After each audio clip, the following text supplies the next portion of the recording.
Assalamualaikum warahmatullahi wabarakatuh. Perkenalkan, kami dari kelompok 2 yang akan memaparkan materi yang berjudul Produk Pasar Modal Indonesia. Yang pertama, perkenalkan terlebih dahulu anggota dari kelompok kami. Ada Mbak Nur Ismi Yaumal Haq, ada Mbak Lutfia Ismah, dan ada saya sendiri, Himayatul Lutfa. Langsung saja ke materi yang pertama, ada saham. Saham adalah surat berharga yang menunjukkan kepemilikan perusahaan pemegang saham memiliki hak klaim atas dividen atau distribusi lain yang dilakukan perusahaan pada pemegang saham lainnya. Saham syariah adalah instrumen atau surat berharga yang diperdagangkan di bursa efek syariah berbentuk penyertaan modal atau kepemilikan atau saham dan sukuk. Kemudian jenis-jenis saham. Yang pertama, ditinjau dari segi kemampuan dalam hak tagih atau klaim seperti saham biasa dan saham preferen. Yang kedua, ditinjau dari kinerja perdagangan seperti saham perusahaan unggulan, saham dividen berkembang, saham pendapatan berkembang, dan saham spekulasi. Kemudian, ketentuan penerbitan saham syariah. Yang pertama, jenis usaha, produk barang, jasa yang diberikan, dan akad yang digunakan, serta cara pengelolaan perusahaan yang mengeluarkan saham atau perusahaan publik yang menerbitkan saham syariah tidak boleh bertentangan dengan prinsip-prinsip syariah. Yang kedua, emiten atau perusahaan publik yang mengeluarkan saham syariah wajib menjamin bahwa kegiatan usahanya memenuhi prinsip-prinsip syariah. Yang ketiga, emiten tersebut harus memiliki rasio-rasio keuangan, antara lain yang pertama, total uang yang berbasis bunga dibandingkan dengan total ekuitas tidak lebih dari 82%. Yang kedua, total pendapatan bunga dan pendapatan tidak halal lainnya dibandingkan dengan total pendapatan usaha dan pendapatan lain-lain tidak lebih dari 10%. Selanjutnya, kriteria pemilihan saham syariah.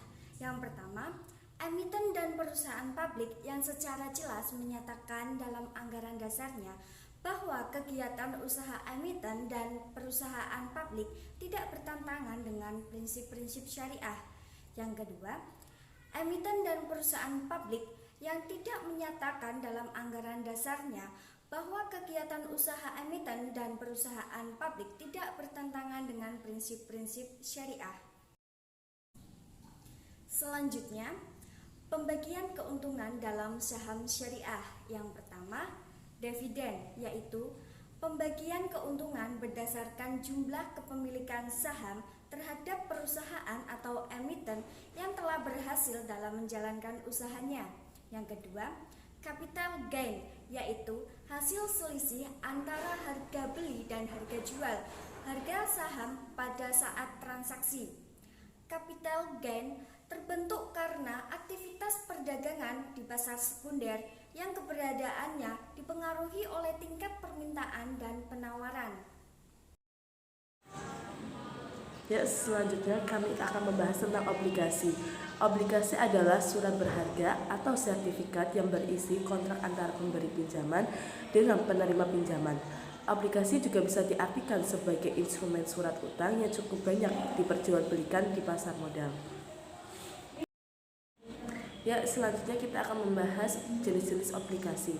Jenis-jenis obligasi yaitu ditinjau dari sisi penerbit, kemudian ditinjau dari sistem pembayaran bunga, kemudian ditinjau dari hak penukaran atau opsi, dan yang terakhir itu ditinjau dari segi jaminan atau kolateral.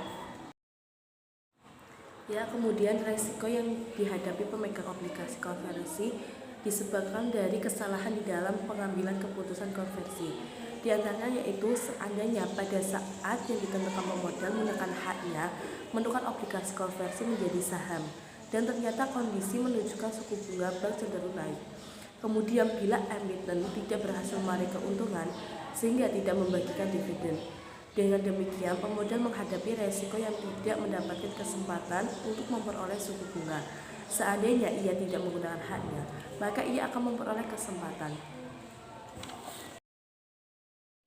Kemudian terdapat karakteristik obligasi, di antaranya yaitu nilai nominal atau face value, kemudian kupon atau the interest rate, kemudian jatuh tempo atau maturity, dan yang terakhir ada penerbit atau emiten atau issuer. Kemudian kita akan membahas tentang reksadana. Ya, pengertian dari reksadana yaitu sertifikat yang menjelaskan bahwa pemiliknya menitipkan uang kepada pengelola reksadana atau manajer investasi untuk digunakan sebagai modal berinvestasi. Salah satu tujuan dari reksadana syariah adalah memenuhi kebutuhan kelompok investor yang ingin memperoleh pendapatan investasi dari sumber dan cara yang bersih dan dapat dipertanggungjawabkan secara religius serta sejalan dengan prinsip-prinsip syariah. Kemudian jenis-jenis reksadana. Jenis-jenis reksadana diantaranya yaitu yang pertama ada reksadana pasar uang rendah risk averter atau penghindar risiko. Yang kedua, reksadana pendapatan tetap sedang risk neutral atau moderat terhadap risiko. Yang ketiga, reksadana campuran agak tinggi risk neutral. Dan yang terakhir terdapat reksadana saham tinggi risk taker atau penyuka risiko. Materi yang terakhir ada derivatif. Derivatif adalah semacam piranti keuangan yang diturunkan dari berbagai macam aktiva keuangan, komoditas, dan indeks.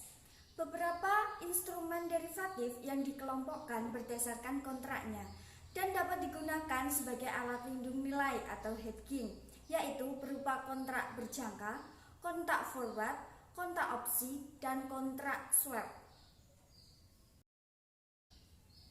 Selanjutnya, manfaat derivatif yang pertama sebagai instrumen untuk memindahkan rasio ke pihak lain. Manfaat pertama dari derivatif ini ialah sebagai instrumen untuk dapat memindahkan rasio ke pihak lain.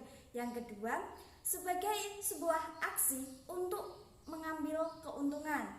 Manfaat kedua dari derivatif ini ialah sebagai sebuah aksi untuk dapat mengambil keuntungan dengan memanfaatkan sebuah perbedaan nilai suatu aset acuan serta juga nilai satu aset lainnya. Sekian pemaparan materi dari kelompok kami, kurang lebihnya mohon maaf. Wassalamualaikum warahmatullahi wabarakatuh.